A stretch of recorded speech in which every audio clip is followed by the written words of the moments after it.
Welcome back to Straight Talk. I'm Laurel Porter. Multnomah County Commissioner Loretta Smith is considering her next move politically. Because of term limits, she cannot run again for county commissioner, but she could run for chair or possibly for Portland City Council.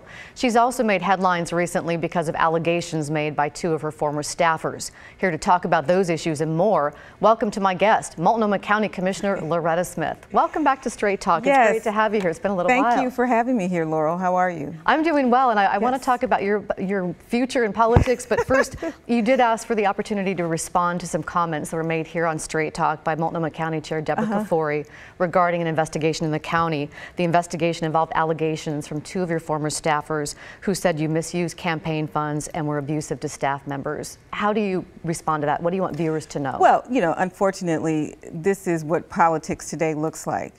And it goes along with the territory. And so what I've been really trying to focus my energies around is helping the most vulnerable in our community. You know, I help young people, older folks that try to figure out how to create jobs. And so that's where I've been really, you know, focusing a lot of my attention. I want to talk a little bit about the investigation and Yes. the conclusions. It was done by an outside attorney Yes. who specializes in employment law, and it concluded the allegations were not provable because they involved one-on-one interactions with staff. But the investigator did say, based on the pattern of Yes. allegations, there's good cause to believe that you engaged in bullying behavior and misused county staff time for campaign and personal purposes. How do you respond to that conclusion? Well, you know, the report came out. I've been exonerated. None of those claims were substantiated. And I didn't spend like 1 minute thinking about this investigation. I do know that this investigation was racially and politically motivated. I've tried to make sure that I concentrate on what is really important. Being a county commissioner, it is one of the greatest honors that I've had. And I want to make sure that people know I'm fighting for summer jobs, I'm fighting to protect our seniors, and I'm fighting to make sure that everybody gets a fair shake.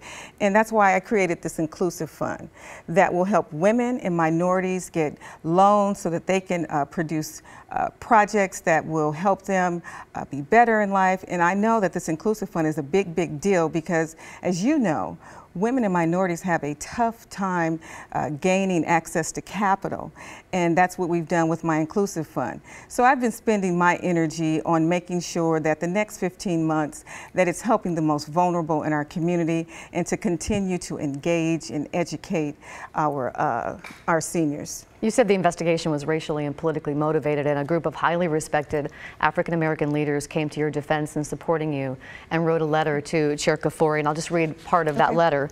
This unseemly process surrounding unsubstantiated charges and allegations about Commissioner Smith have been the worst sort of political and racist attack, thinly veiled as a human resources investigation. Indeed, it is a modern-day political lynching. We're not going to stand by while one of our best and brightest is maligned. And I asked Multnomah County Chair Kafoury when she was here on Straight Talk to respond, so I'm going to let you listen to what she said and then let you have a chance to respond to her. Okay, thank you. The allegations against me are not true. And this is not about Commissioner Smith's race. This is about two women of color who were employed in her office who came to the county and making serious allegations that she had mistreated her staff and misused county funds. The county has an obligation, it's in our county rules, that we will investigate these types of matters. Is there anything you want to say to respond to that? Well, you know, I think for the most part, this is part of politics today. And I did want an unbiased, impartial investigation. And when I saw that wasn't happening, you know, I spoke up. And for me, understanding what my role is as a public person and as a community member, I saw the letter. I didn't write the letter.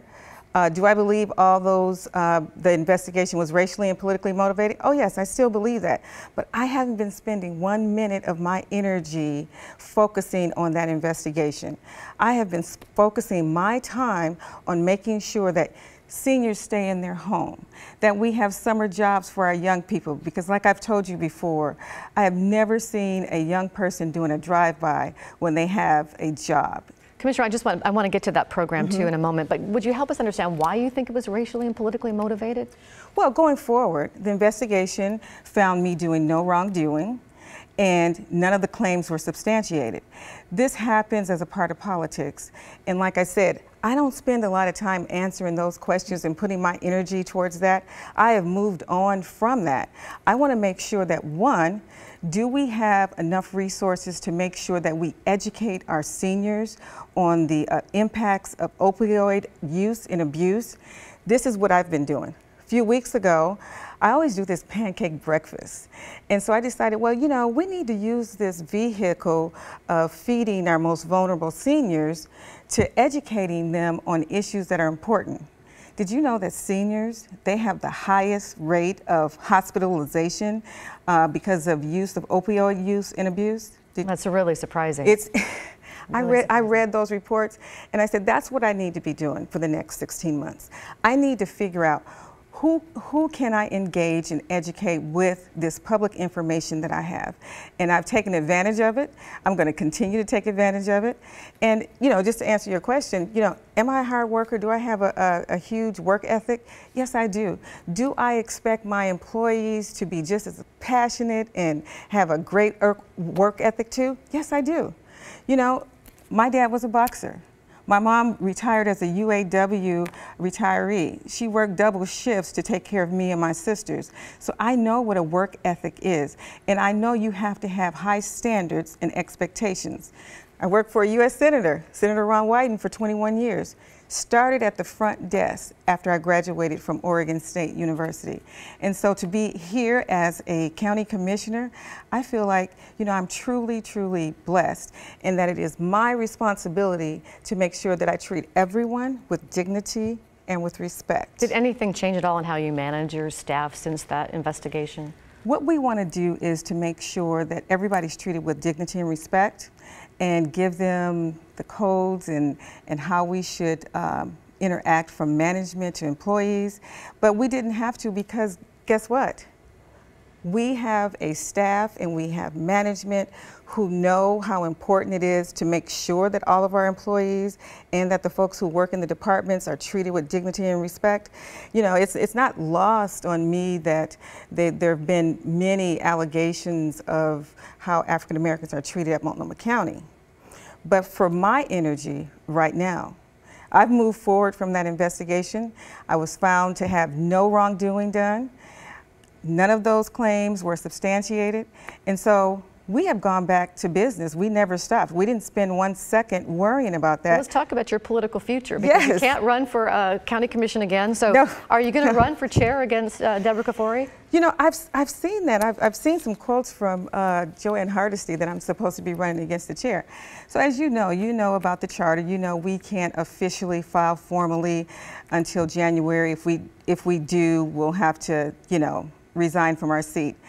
I'm going to continue doing the work that I'm doing. I know that it's so important to continue this work and to make sure they have a commissioner that's accessible, that's given a voice to the voiceless. So you might run against the chair. Well, is that still open? Well, look, I'm not talking about running for any particular office. Well, what about city council against Dan Saltzman? Well, let's put it like this, Laurel.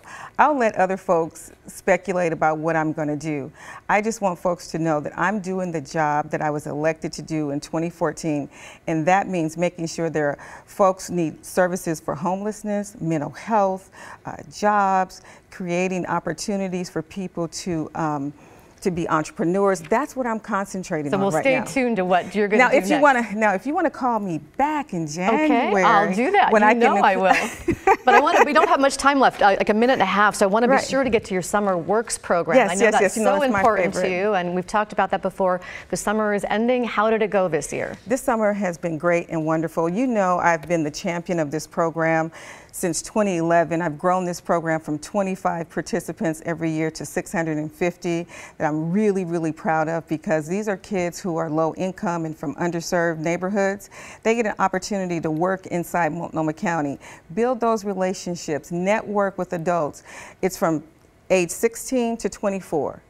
I know that I had a job like this when I was coming up, and this was so important to getting that first work position, to actually getting a career. Had I not had that first job with Senator Wyden as a receptionist and moved up after graduation, I wouldn't have any kind of knowledge of what is going on in elected office. I'm the first person in in my family to graduate from college. No one in my family has ever, been an elected official or, worked for an elected official. So for me, it is a responsibility that I have not only to the kids that come through the program, but the community to set a great example of what you can do when you want to serve and be a public servant. Well, Commissioner Smith, there are so many other things I want to talk to you about, but we've run out of time, so I hope you'll come back. And I'm going to call you in January to find out what you're going to run for. We're all curious. I know you're going to call me back in January. But thank you for joining us here on Straight Talk. And I want to thank our first guest, Representative Julie Parrish, from our first segment. And thank you for watching. We're off next week, but we'll be back in 2 weeks, and we'll see you then for Straight Talk.